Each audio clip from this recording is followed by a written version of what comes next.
Hey guys, welcome back to Rolling on a Budget. Today I'm going to be doing some budget prep for the month of May. It's in a couple weeks, and I kind of just want to get a head start on it, make sure everything looks pretty good. One thing I want to go over with my budget prep, it's just what I'm budgeting. That's not actually what's going to happen, right? I'm budgeting that I'll spend $200 on this, but maybe I spend less than that. Maybe I spend more. So it's just kind of a rough estimate, and sometimes things change. Sometimes after I do these videos, I'm like, oh my God, I totally forgot, like April, and I forgot that I was getting a stipend, and I went back and added that to my income. So things change. It's just kind of an idea, and I totally recommend everyone makes a budget plan for the month, or if you do by paycheck. I just do my whole month, though. It makes it a little bit easier for me. All right, so let's get going. For the month of May, let's see. And I get paid every week with me and my husband's income. So it looks like the first week is the 7th, which we will get $220. It's my husband's part-time job. Then we'll get our combined one. Then my husband's part-time, and then our combined one. Yep. And then we do get a $50 check.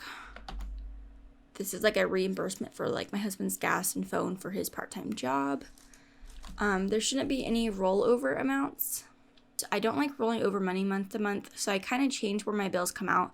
I had like 4 bills the first week of the month, so I changed that so that way I shouldn't have to roll money over. But I'm gonna write down I'm gonna roll over 50 for now, because I probably will roll over a small amount.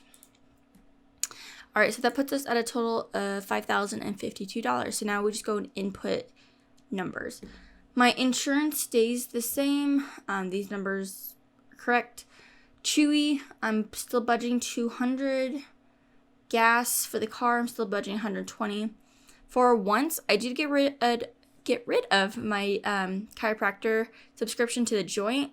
Just felt like I didn't really need it anymore, so our once went down. It's just my Derby bill and then Hulu for our TV. All right. Oh shit, I never budget anything for that, 'cause that's oh shit. I don't want to budget anything for that. Debt, we should be debt free in May, so I shouldn't even have to put anything there, which will be really awesome. A few things did change in my utilities. So Visible, I got rid of T-Mobile and I switched to Visible. It's cutting my bill pretty much in half. I was paying $97 a month for T-Mobile. With this, for me and my husband's phone, it's only $50 a month. And we've had it for a couple days now, and so far so good. I haven't had any issues with coverage or anything like that. So far I like it, and it saved me $47, so seems good to me. Envelopes. I did go down and reduce my envelopes. I think I had it at $850 or $900, and I kind of went through and cut back. I wanted to save some money on that, so I reduced a few things. Like I reduced the amount for miscellaneous. I reduced the amount for my home maintenance and car maintenance. It was a little too high, and I wanted to cut back on some money on that. All right, so with everything I have right now, I'm spending $3,082.18. So that leaves me with about $1,900 left. So what am I going to do this $1,900? That's when I go up here to my savings green little category and I get to fill in the numbers. So let's do that. So my husband's Roth IRA, we're putting 100.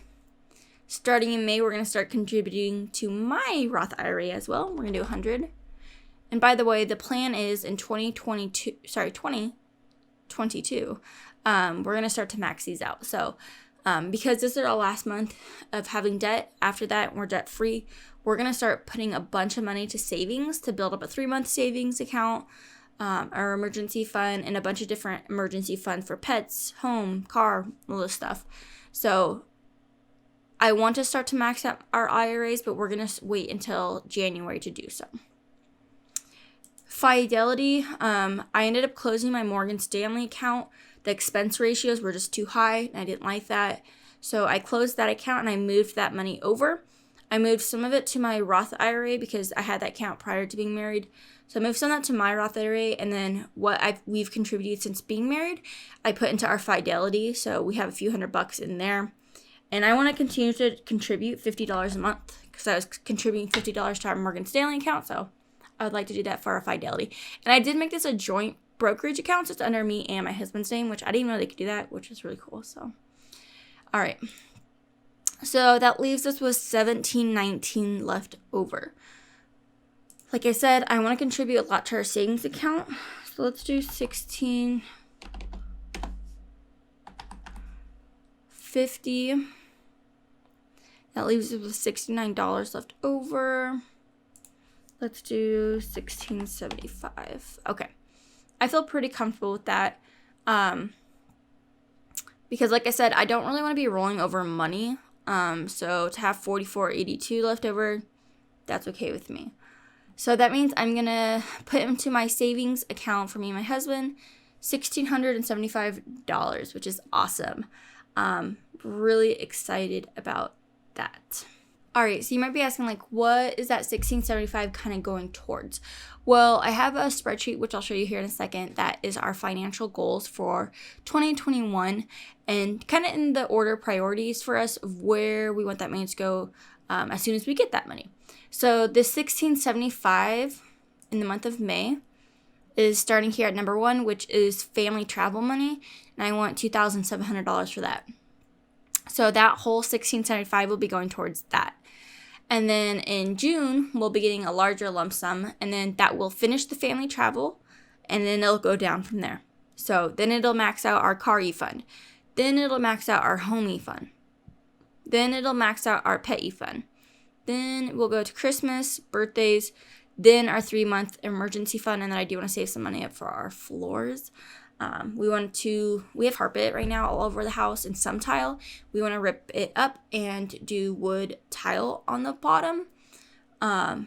Usually I'm fine with carpet because I am. However, when our dogs were puppies, they kind of peed everywhere and I don't like the smell of it and I just want to get rid of it and I want to get the wood tile floors and that will be well worth the money for that.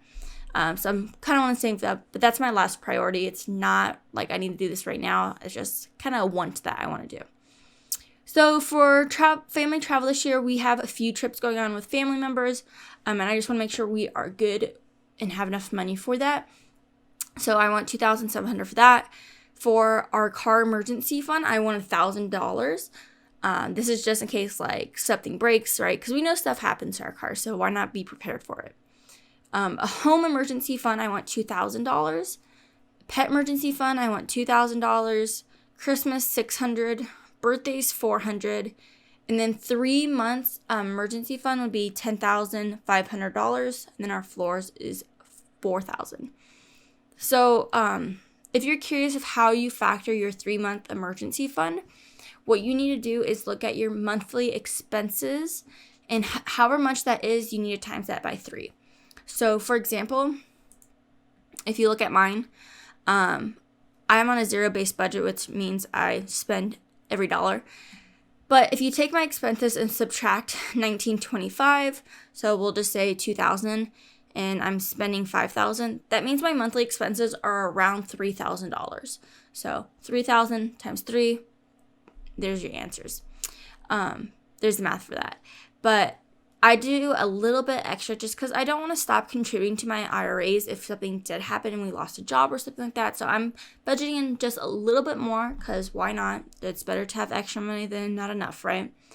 But these are kind of my goals for 2021 for our finances and what we want to do.